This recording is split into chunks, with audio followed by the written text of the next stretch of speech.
Ski boots. How do you know what fits? How do you know what the right width is? How do you know what the right length? Well, today I'm gonna tell you.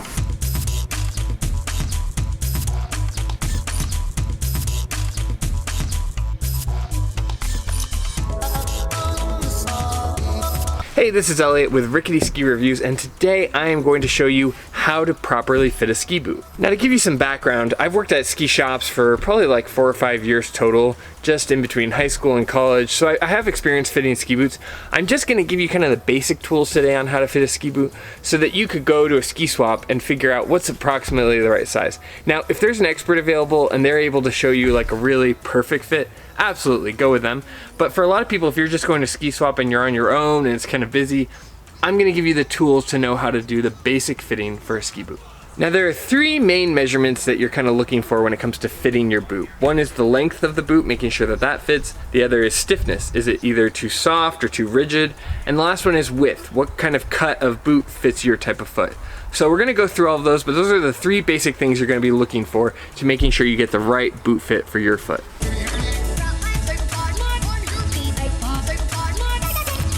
Alright, now the first thing we're going to check for here with our ski boots is we're going to check for length. So before we do that, the first thing you need to do is you need to take the liners out of the boot shell. So we're going to unbuckle these straps, unbuckle these boots all the way, and take the liners out. So now you should just have the plastic shell. So what you're going to do next is you're going to take your foot with your sock on, and always go into the ski shop with ski socks on, and you're going to put your foot all the way in the boot. And it's going to feel weird, right? You're just in the plastic shell. And stand up straight, and then you're going to slide your foot until your toe is touching the top of the boot. And then what you want to do is you want to take your fingers and measure the distance from your heel to the back. Now, in order to tell if they fit or not, you want anywhere from 2 to 3 fingers fitting. Now, you can do 3, 3.5 if it's kids, because kids tend to grow pretty quickly. But for an adult, I would say 2 to 2.5 is perfect. So here, look, I've got about 2, 2.5. From my heel, the back of my heel, to the back of the boot. And then I'm going to take my fingers, stick them in the back here, and have 2.5 fingers from my heel to the back of the plastic of the boot. Now for me, I have one foot that's bigger than the other, so I kind of go based on the smaller foot and just making sure that that fits kind of accurately and that the other foot is within range without being in pain, because the foam on these will kind of pack out over time and then it'll get it to a comfortable fit.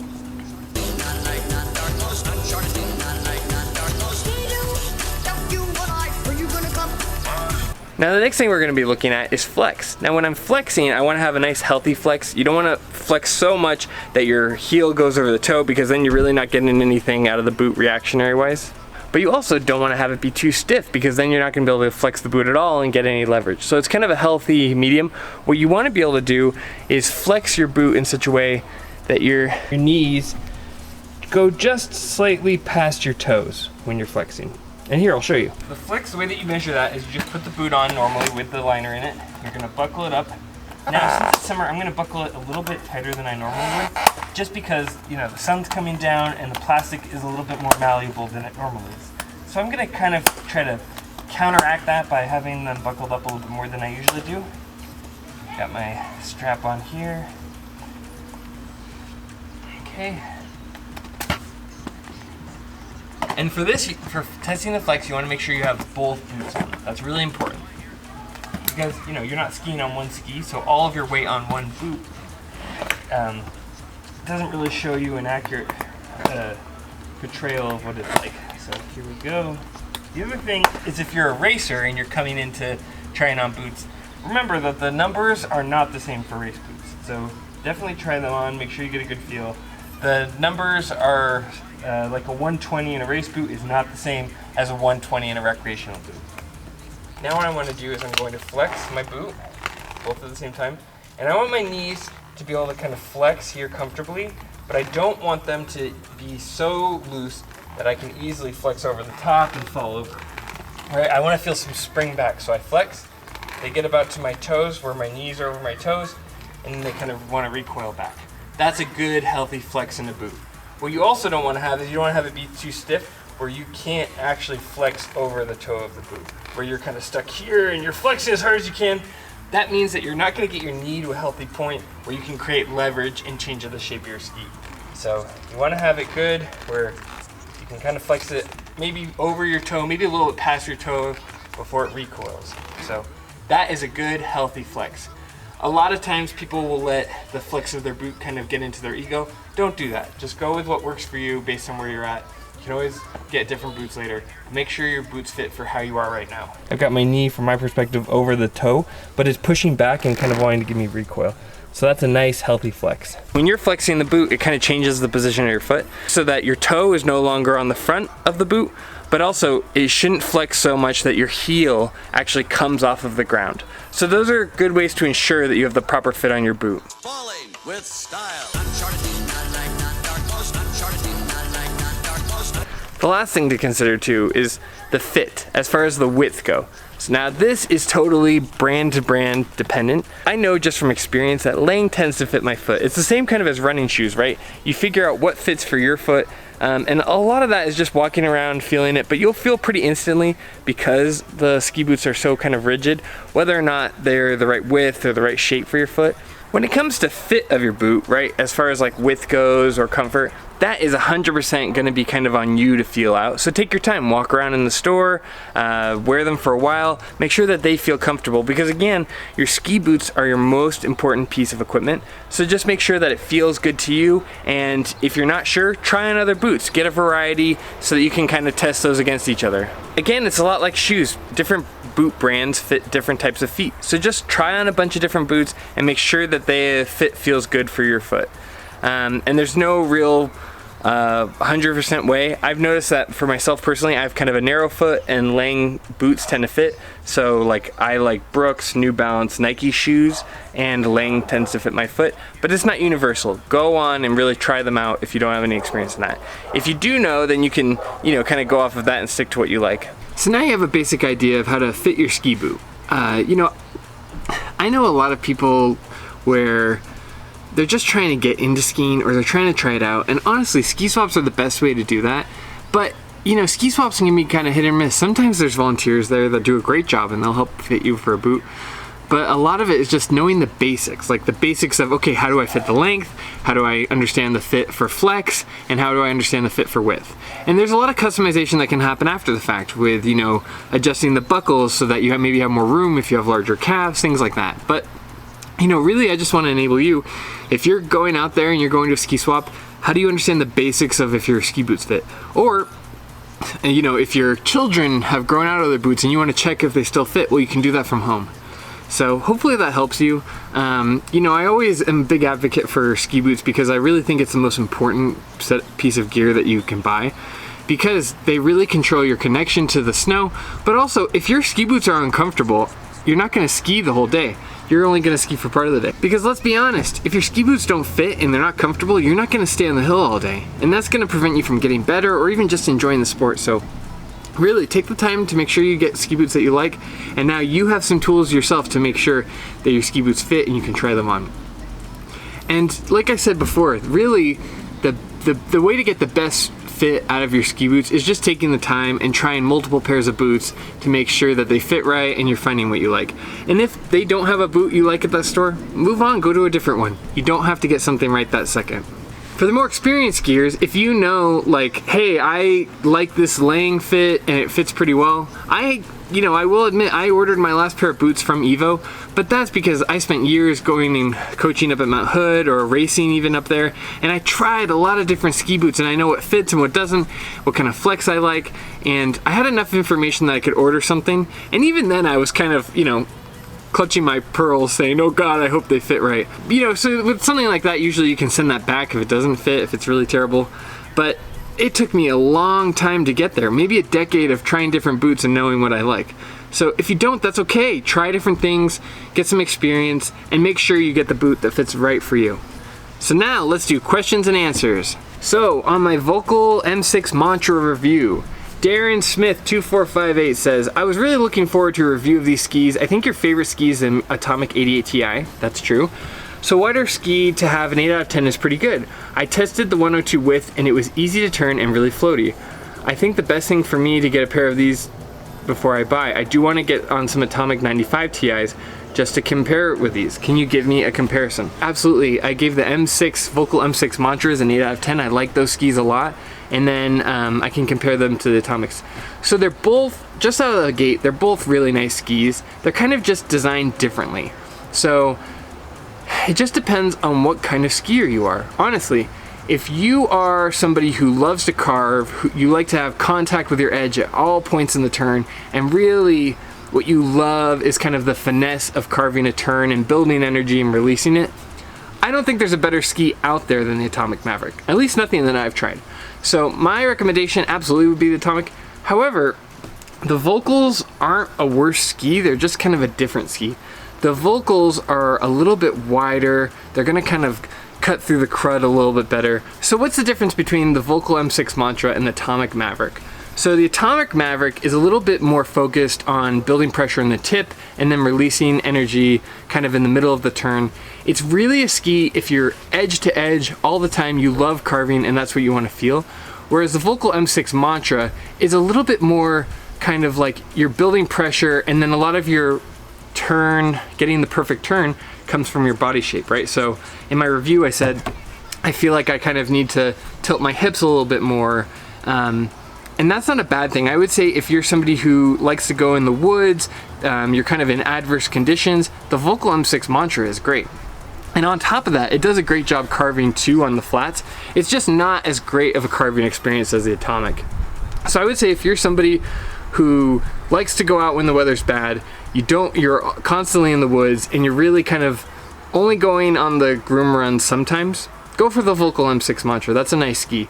And if you're somebody who really likes to initiate your turn in the center of the ski by kind of rolling them up on edge, go with the Vocal M6 Mantra. If you're somebody who is still kind of like getting used to carving, but it's not your priority, but you want to get better at it, go with the Vocal M6 Mantra.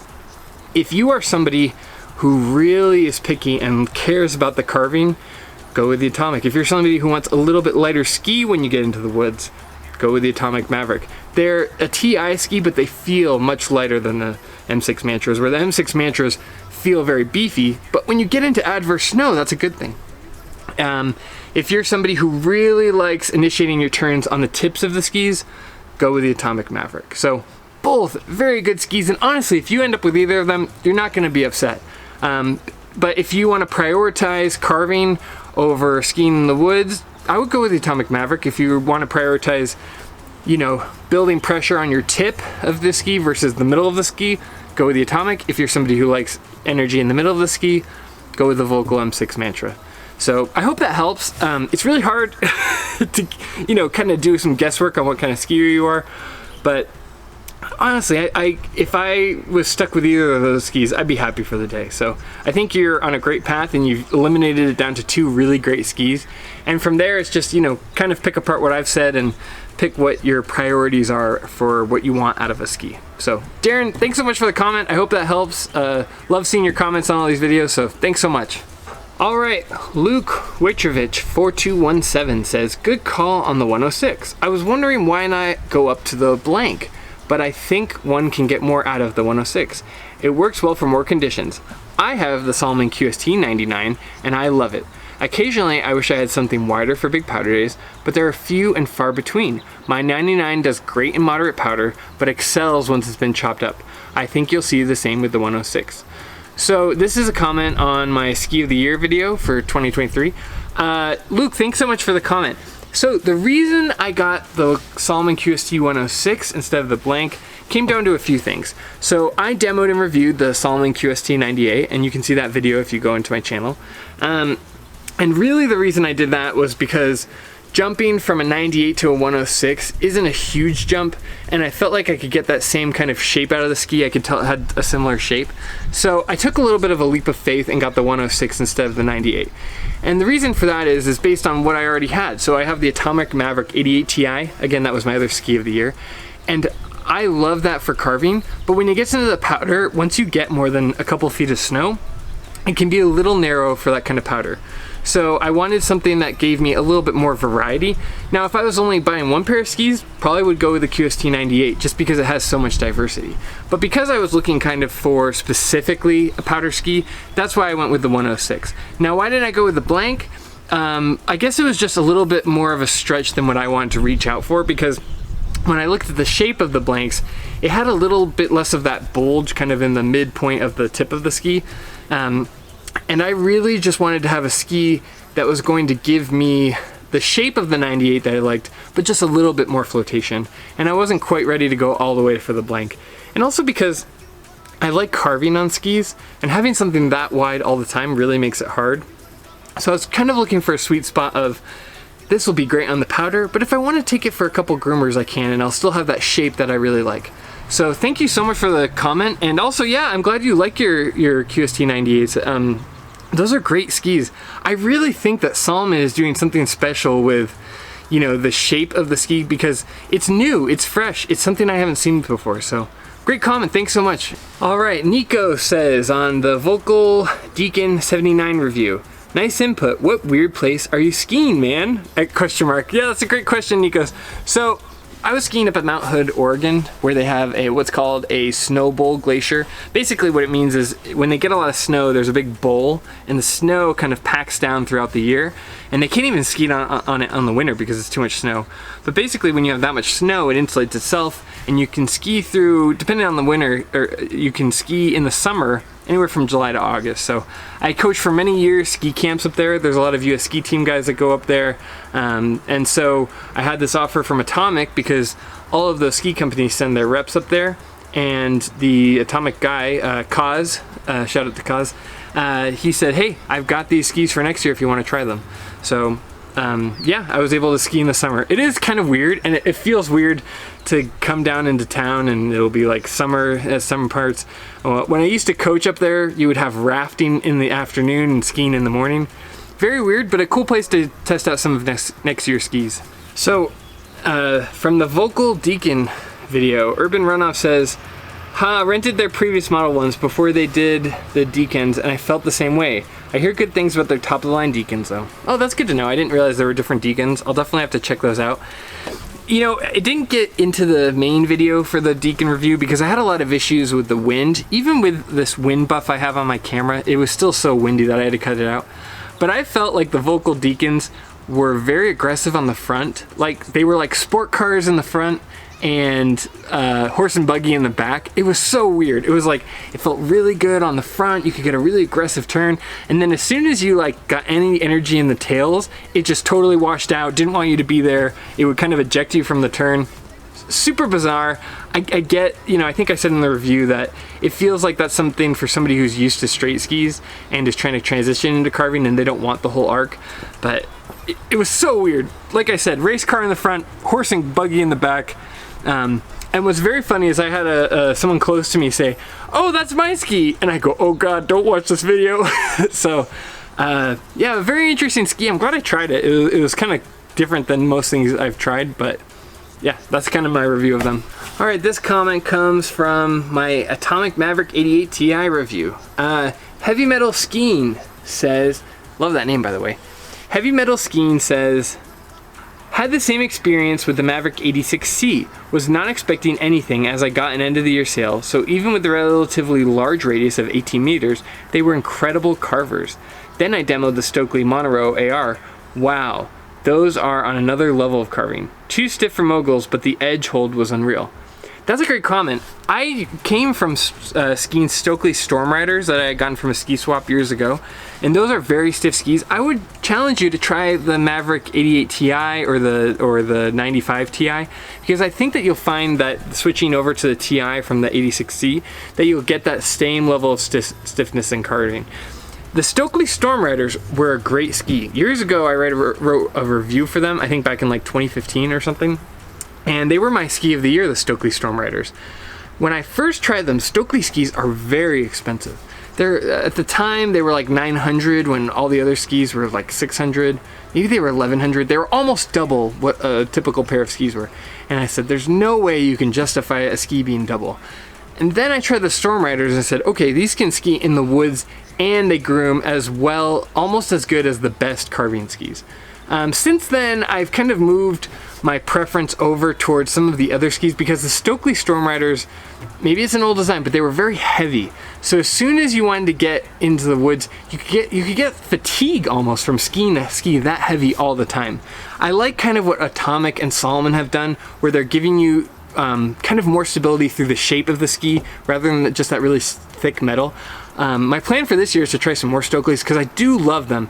They're definitely well-made skis, and in the past they've been my top-rated ski. I think they gave them like a 9 out of 10 for the Storm Riders back in 2015. So those are absolutely a great ski. But I would suggest, yeah, try branching out and try a Titanal Atomic or one of those Salomons, and you might find that, like, man, I can get all that stability and a little less weight. So, but thank you for the comment, and I'll absolutely try to test out some Stokeleys this coming year because they're nice. The problem with Stokely being so expensive is they're a little reluctant to demo them out. So they can be kind of tricky to get your hands on. Even at Hood, I saw a Stokely rep, but you know, they weren't willing to loan anything out, even the race skis, you know. So I'll try my best though. They are nice skis. Okay, I had another comment from the K2 Mindbender review. Great video. I demoed the 22 version at Snowbird on a poor visibility day. Unfortunately, my size was out and I had to go to the next size up, so I definitely agree with the chunkiness. It felt like they were good skis with no speed limit. The faster you go, the damper they get. Surprisingly agile in the bumps too. But in the end, it was just too much ski for me at that size, which made them kind of quote-unquote boring. I guess I could not get over the chunkiness. Hope to get to demo them again. Yeah, so absolutely, I could see where that would happen. A K2 Mindbender in too long of a length, yeah, those are very, very thick skis, and you really have to be patient. And if you stretch out that radius with a ski that's too long for you, man, that's too much. You almost would be better off being in a shorter ski. The K2 Mindbender was really, really shocking. I haven't skied in K2 in a very, very long time, and those were great skis. Those were probably, behind the Mavericks, my favorite ski to ski on when I did those reviews up at Mount Hood. So yeah, K2 Mindbender, they were really nice skis, and I like that K2 is trying to take a different design, you know, with kind of the shape that they give in the Titanal and playing with that. But I was amazed, once you get them on edge, they really track well. So yeah, thank you so much for the comment, and I hope you get to try some K2 Mindbenders that maybe fit closer to what you're looking for. So that concludes my question and answers. I apologize if you left a comment. I kind of went through a lot of reviews all at once, and so if I missed your comment, I apologize. Post another one, I'll be happy to respond to it. But thank you so much everyone for watching my videos, and you know, all of these comments have been super nice, and it seems like I've got a great bunch of viewers here, so thank you so much for watching my videos and leaving these nice comments, and let me know if you have any other questions. I'm happy to try to answer them the best I can, and yeah, and I love requests because it gives me a good idea when I go to these demo shops of what I can kind of prioritize. When I went to the last demo shop, I got so many requests for the K2 Mindbender, and when I saw a pair, I said, okay, let's go straight for that. So, you know, your comments and requests absolutely influence what I demo next, so keep them coming, I love it. And as always, thanks for watching. See ya. So if you found this video useful and you like skiing and you like ski gear, well, I would ask, maybe if you're willing to, if you could like and subscribe, if you can hit that bell to get notifications when I put out these new videos. It really helps me out a lot, and I like making this content for you guys. You know, a lot of this has come from just people who are subscribers who ask me these questions, so if you are a subscriber or viewer and you have a question, feel free to reach out. I'd be happy to answer it. But yeah, more than anything, thank you for watching. I really appreciate it. Over in that house is a kid who thinks you are the greatest, and it's not because you're a space ranger, pal. All right, everyone, this is a stick-up. Kidu, don't you what are you gonna come? Quiet here. Say goodbye, my Say goodbye, my Kidu, don't you what are you gonna come? Quiet here. Say goodbye, my Say goodbye, my Manager. Manager. Say goodbye, my Say goodbye, my Kidu, don't you what are you gonna come? Quiet here. Say goodbye, my Say goodbye, my You're flying! This isn't flying. This is falling with style. Uncharted, not like not dark most. Uncharted, not like not dark most. Uncharted, not like not dark most. Uncharted, not like not dark most. Uncharted, not like not dark most. Uncharted, not coast, uncharted, la la